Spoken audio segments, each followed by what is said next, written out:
तो जैसा कि पिछले एपिसोड में हमने देखा कि मो येन ने जेंगडोंग और डोंगफेंग को मारने के साथ साथ मूलेंग और मूचेन के मेंडेरियंस को भी डिस्ट्रॉय कर दिया था। ये बात जानने के तो फौरन बाद ही फर्स्ट और सेकंड एल्डर बहुत गुस्से में आ गए, लेकिन अभी के लिए वो मो येन का कुछ भी नहीं बिगाड़ सकते। मो येन भी वापस एकेडमी आ चुका था, जहाँ पर उसकी मुलाकात शाओ चेन से हो गई। शाओ चेन भी उसी की एकेडमी का एक टीचर था जो कि बहुत ही ज्यादा एरोगेंट है। वो मो येन को यहाँ से निकालना चाहता था, जिस वजह से वो प्रिंसिपल लू से कहता है, प्रिंसिपल लू आपको तो याद ही होगा, अगर कोई टीचर अपने लेवल तक 3 साल के लिए रहता है तो फिर उसे हम एकेडमी से निकाल देंगे। मो येन को भी उसकी बातें सुनकर सब साफ साफ समझ आ गया, इसीलिए वो भी टेस्ट देने के लिए एग्री हो जाता है। इस टेस्ट के टोटल 3 स्टेजेस थे, जिसमें से पहले स्टेज में मो येन की स्ट्रेंथ को चेक किया गया, जबकि सेकंड स्टेज में उसकी मार्शल आर्ट स्किल्स देखी गई। थर्ड स्टेज में मो येन की क्लास के 3 बच्चों का किसी भी दूसरी क्लास के 3 बच्चों के साथ मुकाबला किया जाना था। अगर मो येन की क्लास के बच्चे इस मुकाबले को जीत लेते हैं तो मो येन भी ऑटोमेटिकली इस टेस्ट को पास कर लेगा। इस टेस्ट के लिए मो येन ने मिंगयू,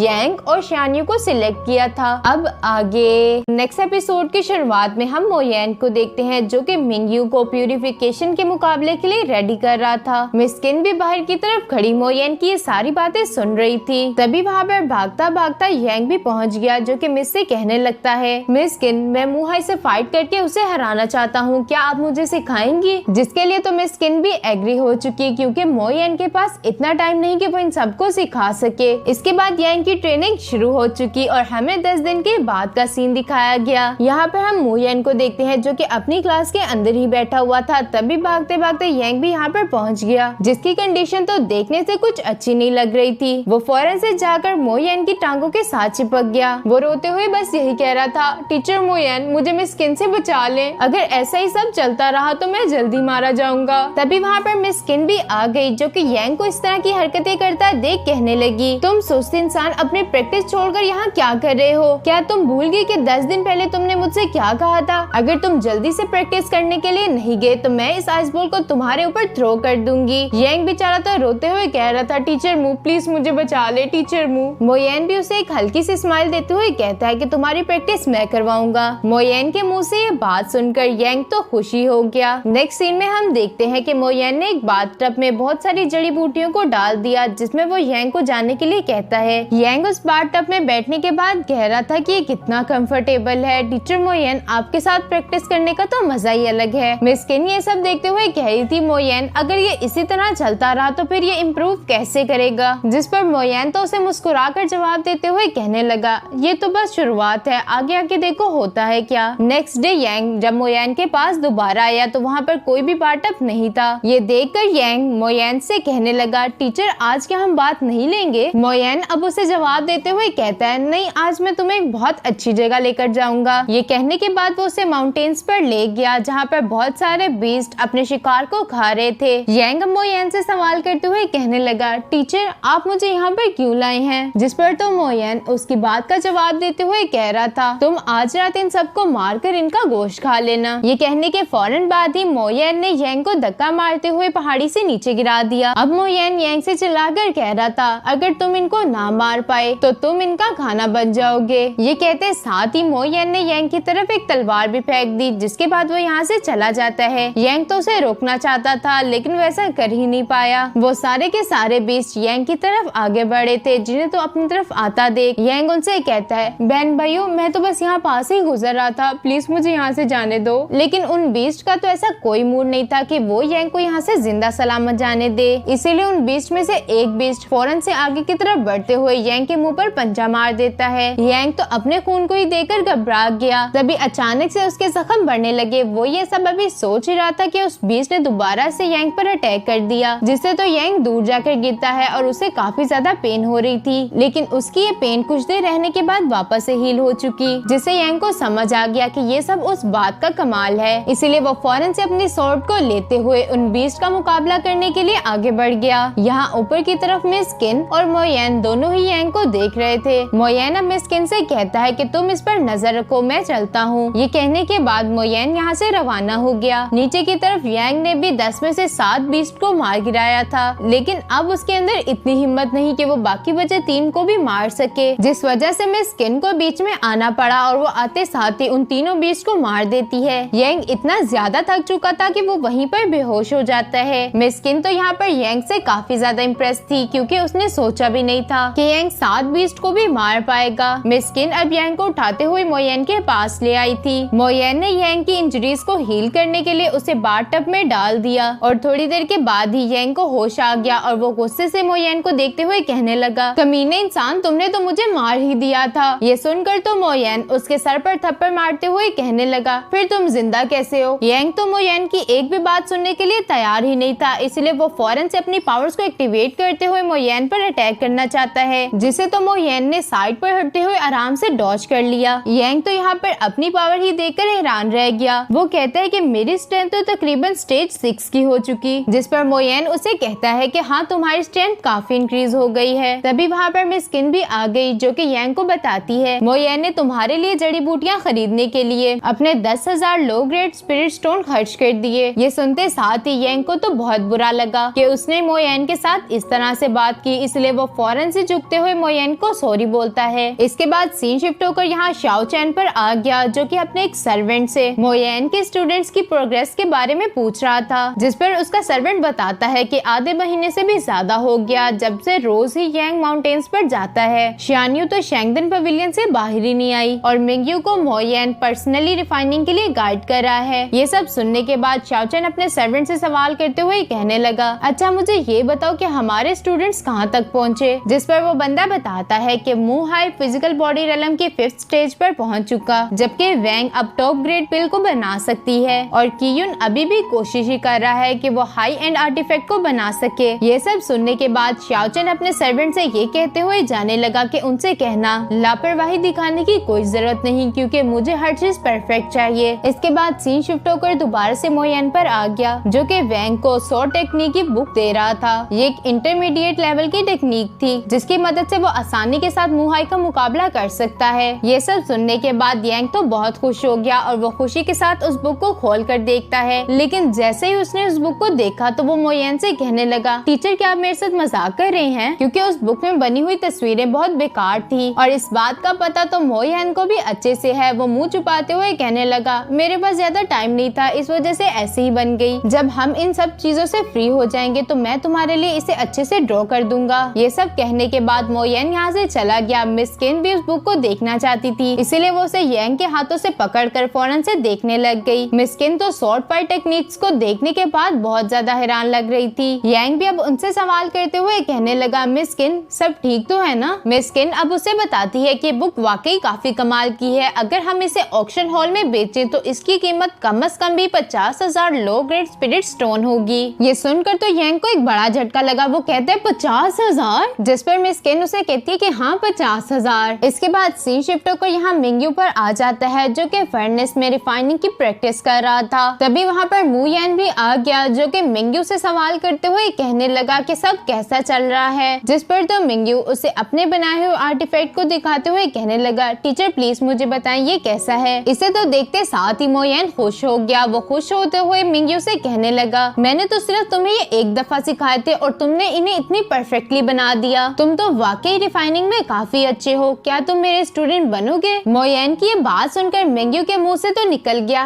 क्या? इससे मोयन को ऐसा लगता है कि मिंगयू उसका स्टूडेंट नहीं बनना चाहता, इसलिए वो उसे कहने लगा, अच्छा चलो भूल जाओ इस बारे में। मिंगयू तो अपने घुटनों पर बैठते हुए कहने लगा, नहीं नहीं मैं आपका स्टूडेंट बनना चाहता हूँ, टीचर प्लीज मुझे एक्सेप्ट कर लें। जिसके लिए तो मोयन भी एग्री हो चुका। अब वो उसे कहता है, आज मैं तुम्हें सिखाऊंगा हाई एंड आर्टिफैक्ट को बनाना। इसके लिए हमें आयरन सैंड और 3 तरह के जेट स्टोन्स चाहिए होंगे। मैं सिर्फ तुम्हें एक दफा ही हाई एंड आर्टिफैक्ट बनाना सिखाऊंगा, इसलिए तुम अपनी पूरी की पूरी अटेंशन मेरी तरफ ही रखना। मोयन अभी मिंगयू को रिफाइनिंग सिखा ही रहा था कि तभी पास से मिस्किन गुजरी। वो मोयन को रिफाइनिंग करते हुए देखना चाहती थी, इसीलिए वो दरवाजे के पीछे छुप गई। मोयन भी अपने रिफाइनिंग का प्रोसेस शुरू कर चुका था और थोड़ी देर की मेहनत के बाद ही हम देखते हैं एक हाई एंड स्वॉर्ड बनकर तैयार हो चुकी। मोयन अब अपने दोनों हाथों का इस्तेमाल करते हुए कार्विंग कर रहा था, जिसे देखकर तो मिस्किन हैरान ही रह गई। वो अपने मन में कह रही थी कि ये तो इम्पॉसिबल है, आज तक ऐसा दुनिया में कोई नहीं कर पाया, मोयन ये सब कैसे कर रहा है? इसके बाद मोयन ने उस स्वॉर्ड की स्ट्रेंथ को चेक करने के लिए उसे एक पत्थर पर थ्रो कर दिया और वो स्वॉर्ड काफी अंदर चली गई, जिससे मालूम हो गया कि ये एक टॉप ग्रेड वेपन है। मिंग्यू भी यहाँ पर अपने मन में कह रहा था कि इस स्टोन को पेनिट्रेट करना किसी आम स्वॉर्ड के बस की बात ही नहीं, ये स्वॉर्ड वाकई में काफी कमाल की है। वो ये सब अभी सोच ही रहा था कि तभी वहाँ पर यांग भी पहुँच गया। वो मिंग्यू से सवाल करते हुए कहने लगा, मिंग्यू क्या टीचर ने तुम्हें अपने स्टूडेंट के तौर पर एक्सेप्ट कर लिया है? मिंग्यू ने भी उसकी बात का हाँ में जवाब दे दिया। इससे पहले कि आगे वो कुछ पूछ पाता, मोयन उसके पास आते हुए कहने लगा कि तुम इस स्वॉर्ड को ट्राई करो। ये सुनते साथ ही यांग ने उस स्वॉर्ड को ट्राई करना शुरू कर दिया। अब वो मोयन से कहता है कि ये तो एक फाइन स्वॉर्ड है, हम इसे एक टॉप क्लास वेपन आर्टिफैक्ट भी कह सकते हैं। ये सुनते साथ ही मोयन उससे कहता है कि ये स्वॉर्ड मैं तुम्हें देता हूँ, जिससे तो यांग हैरत ज़दा ही हो गया। वो दोबारा से सवाल करते हुए कहने लगा, टीचर क्या आप ये मुझे देना चाहते हैं, जबकि मैंने तो आपके साथ बहुत बदतमीजी की, साथ ही साथ आपके साथ रूडली पेश आया। टीचर प्लीज आप मुझे अपने स्टूडेंट के तौर पर एक्सेप्ट कर लें। जिस पर तो मोयन उसे कहने लगा, मैं अभी के लिए तुम्हें अपने स्टूडेंट के तौर पर एक्सेप्ट नहीं कर सकता क्योंकि तुम्हारी क्वालिफिकेशन काफी लो है, लेकिन अगर तुम वहाँ से जीत गए तो मैं तुम्हें अपना स्टूडेंट बना लूंगा। ये सुनकर तो यांग काफी ज्यादा खुश हो गया, लेकिन उसकी खुशी दोबारा से दुख में बदल गई क्योंकि उसे भी अच्छे से मालूम था कि उसकी मार्शल आर्ट काफी लो है, इसीलिए तो आपकी ये एक्स्ट्राऑर्डिनरी स्वॉर्ड भी मेरे हाथ में बिल्कुल बेकार है। मोयन अब उसे कहता है कि तुम्हें ऐसी बातें नहीं करनी चाहिए, मैं तुम्हें और एक टेक्निक सिखाता हूँ। इस टेक्निक का नाम था शैडो स्वॉर्ड और ये टेक्निक इतनी ज्यादा पावरफुल थी कि इसके एक ही स्लैश अटैक से सामने मौजूद दरवाजा भी टूट गया। इसी दरवाजे के पीछे मिस स्किन भी खड़ी थी, जिसकी वजह से उनके कपड़े भी फट गए। इसलिए वो गुस्से से मोयन की तरफ देखते हुए कहने लगी, कमीने तुमने मेरे साथ क्या किया, कितने बुरे हो तुम। ये सब कहने के बाद वो यहाँ से चली जाती है, इसीलिए मोयन को भी फौरन से उसके पीछे जाना पड़ा। जिसके बाद ये दोनों ही चांदनी रात में छत के ऊपर बैठकर बातें करने लगे। मिस स्किन मोयन से सवाल करते हुए कहने लगी कि तुम इस शादी को कैंसिल क्यों करना चाहते हो। मोयन उसे जवाब देते हुए कहता है कि मैं कोई भी ऐसा रिश्ता नहीं चाहता जिसके पीछे फायदा छुपा हो, और वैसे भी अगर मेरी करंट सिचुएशन को देखा जाए तो सिर्फ मैं तुम्हारे से शादी करके तुम्हें बेइज्जती के सिवा कुछ नहीं दूंगा। मिस स्किन तो कुछ भी सुनने के लिए तैयार ही नहीं थी। वो कहती है कि मुझे इन सब बातों से कोई फर्क नहीं पड़ता। इसके बाद हमें नेक्स्ट डे का सीन दिखाया गया जहाँ पर यांग मिंग्यू से कह रहा था, क्या तुमने इस बारे में सुना है, कल रात टीचर मू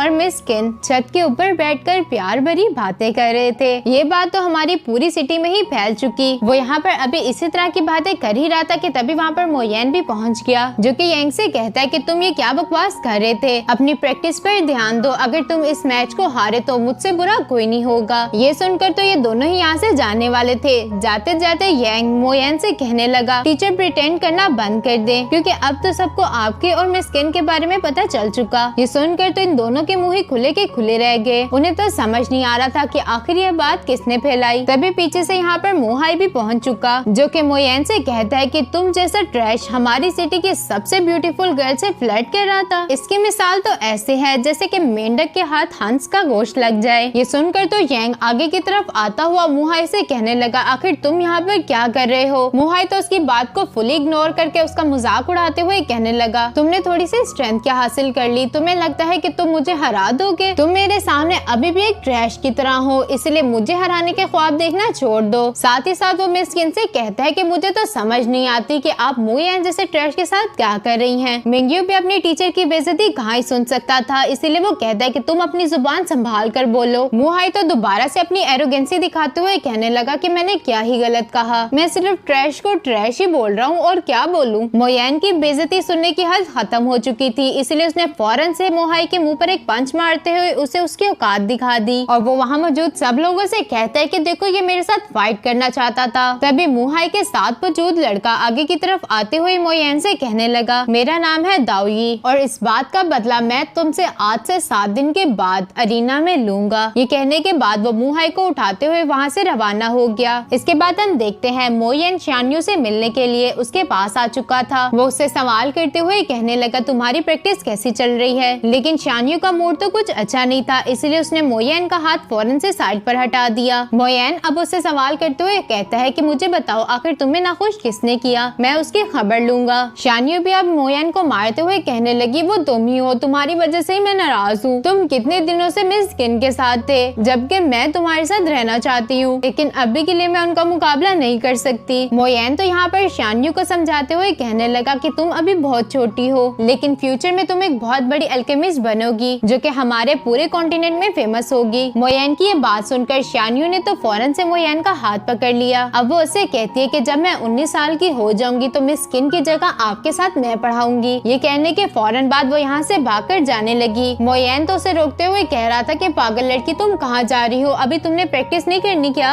जिस पर शान्यू से कहने लगी, टीचर मू, मुझे प्रैक्टिस की कोई जरूरत नहीं, मैं ये मुकाबला जीत कर ही रहूंगी। मोयन तो यहाँ पर उसकी ये सारी बातें सुनने के बाद अपने मन में कह रहा था, ये लड़की भी ना। फाइनली अब वो दिन भी आ गया जिसके लिए ये लोग 1 महीने से प्रैक्टिस कर रहे थे। शाओचन और उसके स्टूडेंट्स भी अब यहाँ पर पहुँच चुके थे और इन लोगों के दरमियान कंपटीशन स्टार्ट हो गया। सबसे पहला मैच था अल्केमी का, जिसमें मू येन की टीम से थी शान्यू, जबकि शाओचन की टीम से थी वैंग। इन दोनों ने यहाँ पर पल्स पिल को रिफाइन करना था और दोनों में से जिसकी पिल भी ज्यादा अच्छी क्वालिटी की होगी वही इस कंपटीशन को जीत जाएगा। वैंग युन की यहाँ पर शान्यू से कह रही थी कि इस कंपटीशन को तो मैं ही जीतूंगी, तुम्हारे पास अभी भी वक्त है, अपने कदम पीछे हटा लो वरना बेइज्जती के अलावा तुम्हें कुछ नहीं मिलने वाला। लेकिन शान्यू को भी खुद पर पूरा कॉन्फिडेंस था, उसे अच्छे से मालूम है कि वो इससे तो नहीं हार सकती। अब इन दोनों ने ही पिल्स को रिफाइन करना शुरू कर दिया। वैंग यहाँ पर अपने बीस्ट फ्लेम का भी यूज कर रही थी जिसकी वजह से उसकी पिल जल्दी बन गई। यहाँ मौजूद सब लोगों को तो यही लग रहा था कि इस मैच को तो वैंग युन की ही जीतेगी और कुछ देर के इंतजार के बाद शान्यू की भी पिल रेडी हो चुकी थी। वैंग युन की अब उसके पास आते हुए कहने लगी कि तुम्हारे पिल का एसेंस क्या था, 4 या फिर 5? लेकिन शान्यू तो उसकी कोई भी बात का जवाब देना जरूरी नहीं समझती, इसीलिए उसने अपना मुंह ही दूसरी तरफ कर लिया।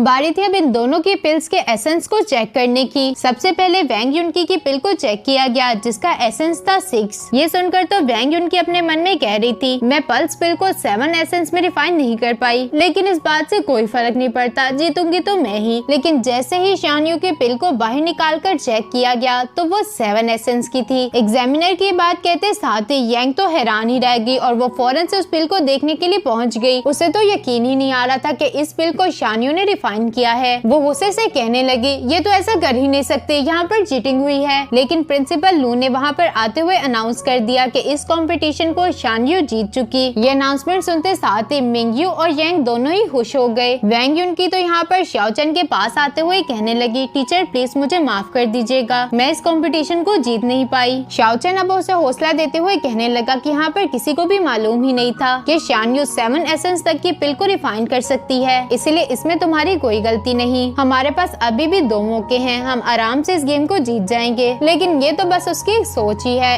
ऐसा तो कुछ नहीं होने वाला। नेक्स्ट कंपटीशन होने वाला था आर्टिफैक्ट रिफाइनिंग का, जो कि है मिंगयू और कीयुन के बीच। प्रिंसिपल लू मिंगयू को यहाँ पर बताते हैं कि आज तुम ब्लैक सिल्वर स्पेयर को रिफाइन करोगे। कीयुन ने पहले भी टॉप ग्रेड आर्टिफैक्ट को रिफाइन किया हुआ है। मिंगयू, अगर तुम एक टॉप ग्रेड आर्टिफैक्ट को रिफाइन करने में कामयाब ना हुए तो ऑटोमेटिकली ही कीयुन जीत जाएगा। मिंगयू को भी टीचर मोयन की सिखाई गई स्किल्स पर पूरा भरोसा था, इसीलिए वो प्रिंसिपल लू से कहता है कि मैं बना सकता हूँ। मिंगयू की ये बात सुनकर कीयुन को तो हंसी आ गई। वो उसे कहता है कि तुमने 1 मंथ में ही कैसे सीख लिया कि हाई एंड आर्टिफैक्ट को किस तरह रिफाइन करते हैं। मेरे ख्याल से तो तुम्हें ये शौकियां मारना छोड़ देनी चाहिए, क्योंकि अगर तुम एक आर्टिफैक्ट को रिफाइन ना कर पाए तो फिर तुम्हारी कितनी बेइज्जती होगी। जिस पर मिंगयू उसे कहने लगा कि बातें करना बंद करो और चलो कंपटीशन स्टार्ट करते हैं। ये तो सारा शाओचन का प्लान था कि इन दोनों को आपस में लड़वाया जाए, क्योंकि इन दोनों की मदर एक ही है। इसी वजह से वो उसे शुरू से ही नफरत करता था और यही वजह है कि आज वो किसी भी हालत में मिंगयू को जीतने नहीं देगा। इन दोनों के दरमियान ही कंपटीशन स्टार्ट हो चुका था, जहाँ पर कीयुन ने तो आर्टिफैक्ट को रिफाइन करना शुरू भी कर दिया, जबकि मिंगयू तो अभी भी आयरन का वेट ही कर रहा होता है। ये देखकर तो अरीना के आसपास मौजूद लोगों ने हंसना शुरू कर दिया। वो आपस में बातें करते हुए कह रहे थे कि इस जैसे डम बॉय का आखिर कीयुन के साथ क्या ही मुकाबला। और ये बातें तो मोयन ने भी सुन ली। अपने सामने ही वो अपने स्टूडेंट्स की बेइज्जती होते कैसे देख सकता था, इसी वजह से उसने फ्रूट्स की सीड्स को उनके ऊपर फेंक दिया। कीयुन यहाँ पर मिंगयू को आर्टिफैक्ट को रिफाइन करता देखकर कह रहा था, इस बेवकूफ को तो यह भी नहीं पता कि आखिर आर्टिफैक्ट को राइट तरीके से कैसे रखा जाता है, इसको तो सही से कार्विंग्स भी नहीं आती और ये बनाएगा ब्लैक सिल्वर स्पेयर। मोयन भी मिंगयू को देखते हुए कह रहा था कि ये अच्छा कर रहा है, क्योंकि इतने स्ट्रेस में वैसे भी लोग अच्छे तरीके से परफॉर्म नहीं कर पाते। ये सुनकर तो मिस किन हंसते हुए कहने लगी कि आखिर यहाँ पर कौन ही है जो कि इसे परेशान कर सके। अगर कोई ऐसा करने की हिम्मत करता भी है तो तुम उस पर पत्थर फेंकना शुरू कर देते हो। फाइनली अब कीयुन का स्पेयर बनकर रेडी हो चुका था, जिसे तो वो शो ऑफ करते हुए कहने लगा, ये है मेरा high and black spare artefact. शाओचन भी यहाँ पर मोयन के पास पहुँच चुका था ताकि वो उसकी बेइज्जती कर सके। वो मोयन को तंज करते हुए कहने लगा, टीचर मोयन, क्या आपको लगता है कि इन दोनों के दरमियान कॉम्पिटिशन कंपटीशन हमें करवाना चाहिए था। मोयन भी कहाँ ही पीछे रहने वाला था, वो भी इसकी बात का जवाब देते हुए कहने लगा कि मुझे भी ऐसा ही लगता है। अब तो फायदा ही नहीं इन दोनों के दरमियान इस मैच को कंटिन्यू रखने का। टीचर शाओचन, आपको इस मैच को जल्दी से रुकवा कर थर्ड मैच को शुरू करवाना चाहिए। मोयन की ये सारी बातें सुनकर टीचर शाओचन को तो गुस्सा आ गया। तभी यहाँ पर मिंगयू कहता है कि मेरा स्पेयर रेडी हो चुका। अब बारी थी इन दोनों के स्पेयर को टेस्ट करने की कि किसका स्पेयर ज्यादा अच्छा है, जिसके लिए प्रिंसिपल लू बताते हैं कि तुम दोनों के स्पेयर को टेस्ट करने के लिए हम इसे एक स्टोन पर थ्रो करेंगे। जिसका स्पेयर ज्यादा अंदर तक जाएगा वही इस कंपटीशन को भी जीतेगा, इसलिए तुम दोनों अपने स्पेयर को मुझे दे दो। ये सुनते साथ ही इन दोनों ने अपने स्पेयर को प्रिंसिपल लू को दे दिया। प्रिंसिपल लू ने भी उन दोनों स्पेयर को हवा में उड़ाते हुए उस पत्थर की तरफ थ्रो कर दिया और यहाँ पर हम देखते हैं कि मिंगयू का स्पेयर उस पत्थर के ज्यादा अंदर तक चला गया था, जिसकी वजह से ये साफ हो चुका कि इस कंपटीशन को मिंगयू ने जीत लिया है। प्रिंसिपल लू कहते हैं अगर आप में से किसी को इस बात पर यकीन नहीं तो आकर खुद ट्राई कर सकता है। कियुन तो इस बात को मानने के लिए तैयार ही नहीं था कि वो मिंगयू से हार चुका है, इसलिए वो फोर्स को लगाते हुए अपने स्पेयर को पत्थर के और ज्यादा अंदर करने की कोशिश करने लगा। प्रिंसिपल लू उसे रोकने की कोशिश कर रहे थे लेकिन वो रुकता नहीं। वो कह रहा था कि मेरा स्पेयर और ज्यादा अंदर जाएगा, मैं नहीं हार सकता। उसके ऐसा करने की वजह से पत्थर में क्रैक्स पड़ना शुरू हो गए। ये देखते साथ ही प्रिंसिपल लू ने फौरन से कियुन को वहाँ से हटा दिया, लेकिन कियुन भी इतनी जल्दी कहाँ ही मानने वाला था। वो फौरन से अपने और मिंगयू के स्पेयर को बाहर निकालते हुए कहने लगा वेपन की असली पावर का पता तो लड़ाई में चलता है, इसीलिए हम दोनों अभी ही फाइट करेंगे। मैं इस बात को मान ही नहीं सकता कि तुम मुझसे बेहतर हो। ये कहते साथ ही वो अपने स्पेयर की मदद से मिंगयू पर अटैक करने के लिए आगे बढ़ गया, जिसको तो डॉज करने के लिए मिंगयू ने अपने स्पेयर को अपने सामने कर लिया और कियुन का स्पेयर मिंगयू के स्पेयर के साथ जैसे ही टकराया वो वहीं पर टूट जाता है, जिससे तो हर किसी को ये बात समझ आ चुकी कि कियुन के स्पेयर से मिंगयू का स्पेयर ज्यादा अच्छा है। कियुन के भी पैरों तले से जमीन निकल चुकी थी क्योंकि वो सोच भी नहीं सकता था कि वो मिंगयू जैसे कूड़े से हार जाएगा। प्रिंसिपल लू को तो कियुन की गई सारी हरकतों पर बहुत ज्यादा गुस्सा आ गया, इसलिए वो उसे 3 महीने के लिए स्टॉक ऑफ करते हुए कहने लगे तुम अब 3 महीने घर बैठकर यही सोचना कि तुम किस तरह हारे थे। साथ ही साथ वो उसके टीचर शाओचन से कहता है कि इसे थोड़ी तमीज भी सिखाएं। प्रिंसिपल लू यहाँ पर अनाउंस करते हैं कि थर्ड मैच होगा यांग और दाओजी के बीच। ये सुनकर तो वहाँ मौजूद ऑडियंस भी कह रही थी ये मैच तो यांग और मुहाई के बीच होने वाला था, अचानक से दाओजी उसकी जगह पर कैसे आ गया। ये सुनकर तो उसके साथ वाला बंदा कहने लगा कि दाओजी एक जीनियस है, वो ब्लड वेसल कंडेंसेशन के 6 लेवल पर है, जबकि मिंगयू तो अभी सिर्फ लेवल 4 पर है। ये कुछ ज्यादा नहीं हो जाएगा। ये सारी प्लानिंग तो शाओचैन की थी क्योंकि वो नहीं चाहता कि वो थर्ड मैच को भी हार जाए, इसी वजह से उसने यहाँ पर दाओजी को भेजा था कि वो यांग को आराम से हरा दे। दाओजी भी यहाँ पर फाइट करने के लिए जाने ही वाला था कि शाओचैन उसे रोकते हुए कहने लगा इस बात से कोई फर्क नहीं पड़ता कि यांग जिंदा रहे या फिर मर जाए, बस तुम्हें इस कंपटीशन को जीतना होगा। जिस पर तो दाओजी उसे जवाब देते हुए कहता है कि आप इसकी फिक्र ही ना करें, वो मेरे सामने थोड़ी देर के लिए भी नहीं टिक पाएगा। जबकि यांग तो यहाँ पर मोयन से यही कह रहा था टीचर अगर ये मैंने फाइट जीत ली तो आप मुझे अपना डेसिबल बनाएंगे ना। मोयन अब उसे जवाब देते हुए कहता है कि हाँ मैं तुम्हें जरूर बनाऊंगा। प्रिंसिपल लू अब इन दोनों को फाइट के रूल समझाते हुए कहने लगे तुम दोनों वेपन्स का इस्तेमाल कर सकते हो, लेकिन तुम्हारे वेपन की पावर अल्टीमेट आर्टिफैक्ट से ज्यादा नहीं होनी चाहिए। चलो फाइट को स्टार्ट करते हैं। मिस किन तो यांग के लिए यहाँ पर काफी ज्यादा परेशान थी क्योंकि दाओजी मोस्ट टैलेंटेड स्टूडेंट की रैंक में 10वें नंबर पर है। अगर उसने फोर्सफुली अटैक किया तो यांग उसका मुकाबला नहीं कर पाएगा। दाओजी यहाँ पर यांग से कह रहा था कि तुम चाहो तो इस मैच को अभी भी छोड़कर जा सकते हो, इससे तुम्हारी कम बेइज्जती होगी। ये सुनकर तो यांग ने हंसना शुरू कर दिया। वो कहता है कि छोड़कर जाऊं, वो भी मैं इस मैच को?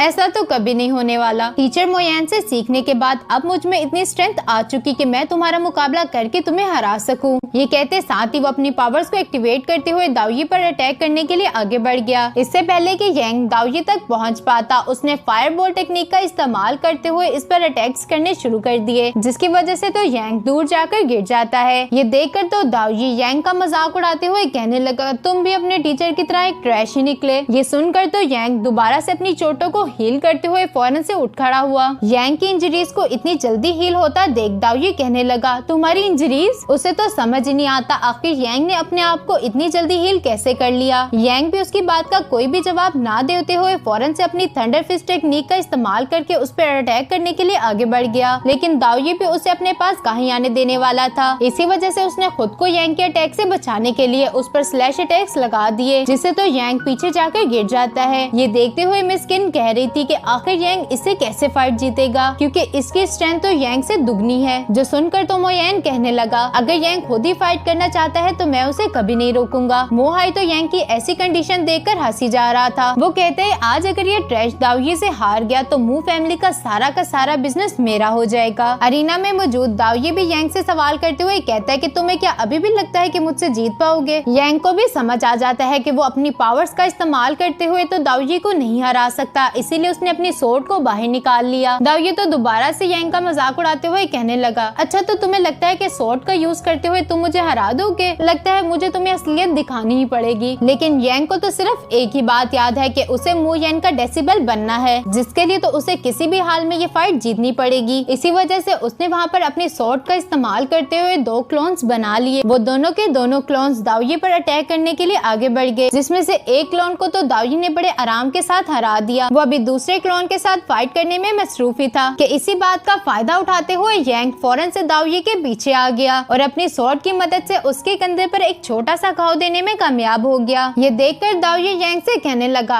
अगर तुम मुझे एक हिट लगाने में कामयाब हो ही चुके तो इसका मतलब ये नहीं कि तुम इतने ज्यादा कॉन्फिडेंट हो जाओ कि मुझे हराने के बारे में सोचने लगो। यांग को भी अब गुस्सा आ चुका था और वो गुस्से से कहने लगा कि तुम अपना मुंह संभाल कर बात करो, क्या तुम्हें अभी मरने से डर लग रहा है? जिस पर तो दाओये उसे मुस्कुराते हुए कहने लगा कि तुम अकेले नहीं हो जिसके पास सोर्ड है। ये कहते साथ ही उसने अपनी सोर्ड को भी बाहर निकाल लिया। दाओये की सोर्ड देखने में तो बहुत ज्यादा पावरफुल लग रही थी और उसने अपनी सोर्ड का इस्तेमाल करते हुए यांग पर एक स्लैश अटैक लगा दिया, जिसे तो यांग ने अपनी सोर्ड का इस्तेमाल करते हुए आराम से डॉज कर लिया। लेकिन दाओये भी कहाँ ही रुकने वाला था, उसने लगातार स्लैशेस अटैक यांग पर लगाने शुरू कर दिए। अब वो उसे कहता है कि मैं भी देखता हूँ कि तुम मेरे कितने स्लैश अटैक को रोक पाओगे। यांग को भी यहाँ पर काफी मुश्किल हो रही थी उसके स्लैश अटैक्स को रोकने में। वो अभी उसके स्लैशेस अटैक को रोकने में मसरूफ ही था कि दाओये ने इस बात का फायदा उठाते हुए तेजी से मूव करके अपनी सोर्ड को यांग के आर पार कर दिया, जिसकी वजह से तो यांग जमीन पर गिर जाता है। क्या यांग अब वापस से खड़ा हो पाएगा और इस फाइट को जीतेगा? ये तो हमें पता चलेगा नेक्स्ट एपिसोड में ही।